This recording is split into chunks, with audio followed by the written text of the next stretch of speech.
welcome to another edition of Rockin Comics. I'm Zach. Hi, Amy.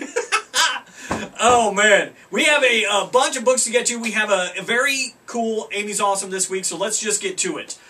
We got a lot of new number ones from DC. We'll get to those in a second. I want to cover real quickly what I did pull from Marvel this week. They're all Fear Itself tie-ins. First up, Alpha Flight Fear Itself, number 4 of 8. This is the first one I've been kind of into, but still I'm kind of on this whole series. How they were, and I hate this. Hurts my heart to say this, but they're continuing. They're getting a full series, which is great. I just hope the next 4 issues just knock it out of the park, because up until now they haven't. And you stopped looking at issue 1. I don't even care. I think I did read the second one. I think I flipped through it at least. And I was like, really? Okay. So go Canada. I don't know. I will say you get a couple good reveals and you get some shocking action in there. So I was kind of into this one, but I hope it picks up steam because I already pre-ordered the next 4. Moving on, is it New Avengers? It is yes. New Avengers. New Avengers 16, the Fear Itself tie-in, where they introduced Daredevil to the team. I couldn't be happier with this. Bendis, once again, Bendis and Mike Deodato, that is a hell of a writing and art combo that you're going to find hard to beat in any company around the planet. I'm sorry. Bendis does a great job of telling, once again, this story from a very personal point of view, incorporates enough action and makes it all work within the story, within the time frame of 1 issue, and it all works and it's all good. I agree with what he said. Okay. Moving on, Fear Itself, book 6. Now we talked about how in the podcast it seems like it's been a while between book 5 and book 6. I don't know what they've done. I don't know where they've been going. So I felt a little bit like I needed to get some momentum going into this book. And you were saying it felt a little slow. Feels a little slow. I think specifically because you're like, wait, I don't remember what happened in the last book, and you're trying to kind of get your feet under you, and you're like, what? But it's taking forever. But then once it picks up, it's a really good story. I liked it. So. And I love Captain America. Really good cap scenes in there. We talk a lot about it in the podcast that you can find at rockincomics.com, so check it out. Now moving on. Last week, if you recall, I had 7 of the number 1s from DC. I just brought in 6 this week. Woohoo! We're down 1. Last week, I was kind of disappointed in about half. I don't know if disappointed is the right word, but I wasn't buying into about half of them. This week, the only reason I'm not going to pick up some of these in the future is due to money, because I can't pick everything up.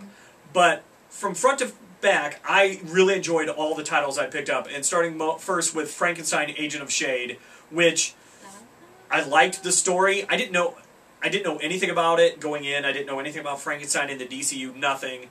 I really bought into the story. I liked the art. I liked everything about it. This may be one I have to add to my polls next week, just simply because it's that good and I like it. And you like the fact that Father Time is now a little girl. Little girl. I don't know. A mask. I don't know why she's wearing a mask or why she's a little girl, but I like it. But it's freaking awesome. Yeah. And the art's fantastic. Fantastic. Suicide Squad number 1 is one of those books that is not up your alley, but up mine. And I liked it. Enough said. Demon Knights number 1, a fantasy book with really good art, neat action. I liked it. You liked the art, Ned? I did like the art a lot. I thought it was great fantasy art, too. It fits that genre really well. So, that's another book. I've already subscribed to it. I'm glad I did. I'm going to keep it. Man, so far, like I said, we're only 3 in, and already they're still hitting them all out of the park. I picked up Deathstroke number 1, simply because it's Deathstroke, and Slade's such a good character. Deathstroke. And not a pirate. Sorry. Not a pirate. But DC went into this saying, we're going to put Deathstroke back on the map as a badass, and they do. Mm-hmm. That's all I'm going to tell you about it. We talk a lot more in the podcast. Yep. Now we come to our top 2 books, I think, between the 2 of us. Yes. As far as the DC number 1s. Superboy number 1. Mm-hmm. You really, really liked it. I liked it a lot. Not what I expected, and we both thought it was a little confusing. I think I get it now. But I'm not... It's hard to tell if they've really painted the whole picture for us yet. So we could be on the wrong path of what we understand, or what we think we understand is going on. Maybe. But still good. The art was a little rough around the edges at times. Stiff around the edge. Never mind. Awkward. Not even gonna finish that. Around that edge. But yeah. But still, you know, for it's Superboy. It's Superboy. Yep. And I'm liking the character that they're building here. Kind of like the world that they're building here. Yeah. I'm on board. There you go. Yep. And then you have Batman and Robin #1, which, for me, gets the Rockin' Comic of the Week. And I think for you as well. Yes, for me as well. And Because it's Batman and Robin! And I think more importantly for both of us, it's not so much that it's Batman and Robin, it's Bruce and Damian. Yes. And that interaction is so well done. And there's a weird new villain that I don't know about. He's creepy and weird, and I like it. Because it creeps me out. I'm like, holy balls, what's going on? So, definitely. And the art, and Peter J. Tomasi writing it, really well done. Just great writing. Just a great story all the way around. It delivers what I thought was going to be in this book, but in a way that is just enjoyable from start to finish. Good stuff. So, with the new DC #1s, I only picked up 6. There were quite a few I did not get. But I wasn't disappointed in any of them. None of them left me wanting. None of them left me going, oh, something's missing here. Last week, I was left wanting with 3 of the titles. This week, not a 1. We talked more in the podcast about how we may have some concerns about how dark the new DCU is, and it may turn off some people. Mm-hmm. I like it, personally, but not everyone's me. Not everyone's into that. I don't know. Weirdo. It could alienate some people. I don't know. I mean, unfortunately, you're going to alienate some people no matter what you do. Very true. So. Hopefully, though, this next book will never alienate anybody, because Super Dinosaur is so awesome.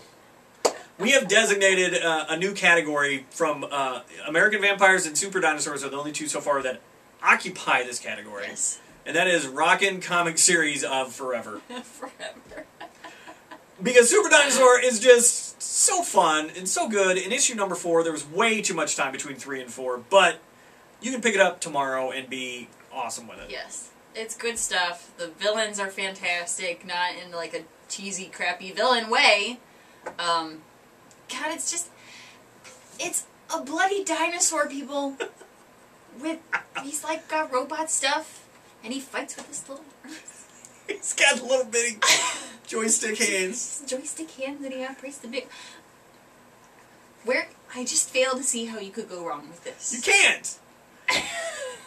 You said it well in the podcast that it's like 80s TV cartoons done really well in comic book form. You know, when you think about, oh man, I loved 80s cartoons, like before you watch them and go, what the heck? that nostalgic feeling you get, it's this. It's that. And the art is so good. Jason Howard's art, thumbs up. Robert Kirkman's writing. That's why it's our Rockin' Comic series of all time. Forever. So, yay for Super Dinosaur. Hooray! Now, we're going to switch gears a lot as we go into Amy's Awesome. This is the Amy's Awesome, the very special episode of Rockin' Comics. It's called Mom's Cancer. I feel bad, like, just dropping the title. Super Dinosaur to Mom's Cancer. This was originally a webcomic that a guy wrote while his mother was going through cancer. She was doing chemo, and as his therapy, he basically wrote and drew a webcomic about it. And it just hit with everybody. You know, I mean, I think that there's nobody out there who's not affected in one way or another by somebody in your family or by a friend who has had cancer or is struggling with cancer. So it's universal, really. Yeah. Even though, I mean, my mom does not have cancer. It hasn't, you know, I haven't gone through that with my mother. Right. And my mom's a cancer survivor, which is awesome. Yes. So, even for people that haven't, you know, personally been like, oh, that's my mom, you know, you don't necessarily see your mom in this, but you see yourself in this. Yeah. More than anything else. So I brought this. I almost picked something else up off the shelf that was a lot lighter hearted. We'll save that for next week because I felt like being a bummer. You know, it's okay, and we talk a lot in a podcast about the importance of comics as a medium and the morphability of it to relay a story from Super Dinosaur to Mom's Cancer. And you're not going to have that freedom in a lot of... I think people don't see comics as having that freedom and that flexibility, but it definitely does. And this is a really, really quality example of how you can relay a story with such weightiness, yet in a very accessible manner that covers the bases and does it so well. Yes. And it's funny that we did go immediately from Super Dinosaur to this. I mean, how we're talking about how much I love this, which is happy and funny, and then this, which when I read this the first time, I was crying through half of it. And I love both of them. You love this book, though, for different reasons than you love a book like that. It strikes you in a different way, but, you know, this is just how versatile comics as a medium is. Right. And how, you know, it's not a one-trick pony. And you don't have to, you know, you don't have to limit yourself to one thing. You don't have to say, well, Batman and Robin forever. Not that there's anything wrong with Batman and Robin forever. No. But there's so much more to comics. Except if you're talking about Batman and Robin Forever, the movie. Yeah, that's maybe... Which was terrible. A little. That was awful. So let's move on to the second part of Amy's Awesome. Just to lighten it up a little bit. Last week, my special guest was Augie. Yay. Who is the Flash. We've said this before, my dog's registered name is the Flash. Just to prove to you that I really, really, really like the Flash, I named my dog the Flash. And my second dog, guess what? He got a new tag. And it says, Kid Flash. Yay! Here it comes. Here's your close-up. I hope it says... You see that? There you go. Is it remotely in focus? There, Probably it's not. in focus. There it is. That's okay. See? Kid Flash. Da da da da. This came from a company called Fetching Tags. They do really cool tags for dogs. The idea is that it's not just your dog's name and your phone number, although it does have my name and his name and my phone number on the back. They give you, you have a tagline for your dog, and Augie's happens to be bad, bad, bad to the bone. He's very bad, bad, bad. So I picked this one for my new dog sidekick. Because really that's what Peyton is. He's Augie's sidekick. He's the sidekick. He's Kid Flash. So he gets your favorite superhero sidekick name. Yes, he does. That's how it rolls when you're my dog. But I just thought that was, you know, it's cute and it's funny.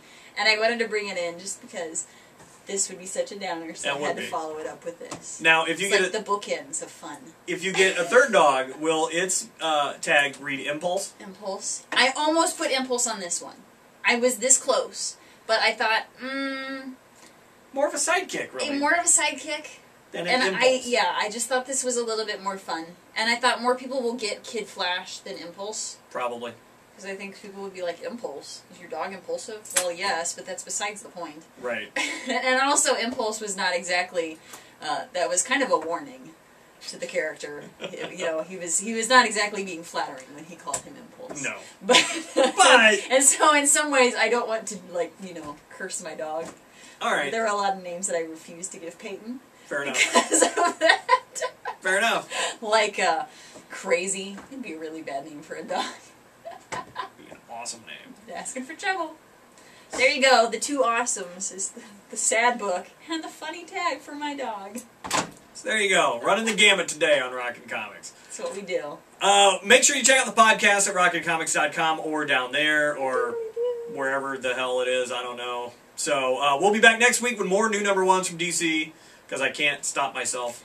I don't even know what else. I'm sure other people are putting out comics that we'll probably look at too. And I have no idea what's going to happen in Amy's Awesome. Kind of like I didn't have any idea this week. Kind of surprised. I think it surprised Amy. So we'll be back next week with more fun and frivolity. And I just wish Super Dinosaur was a weekly book. That would make me so happy. That would make me grin a lot. Yeah. But it's not, so we'll just wait till next month. So until next week, I'll see you. I'm Zach. I'm Amy. Bye. Bye.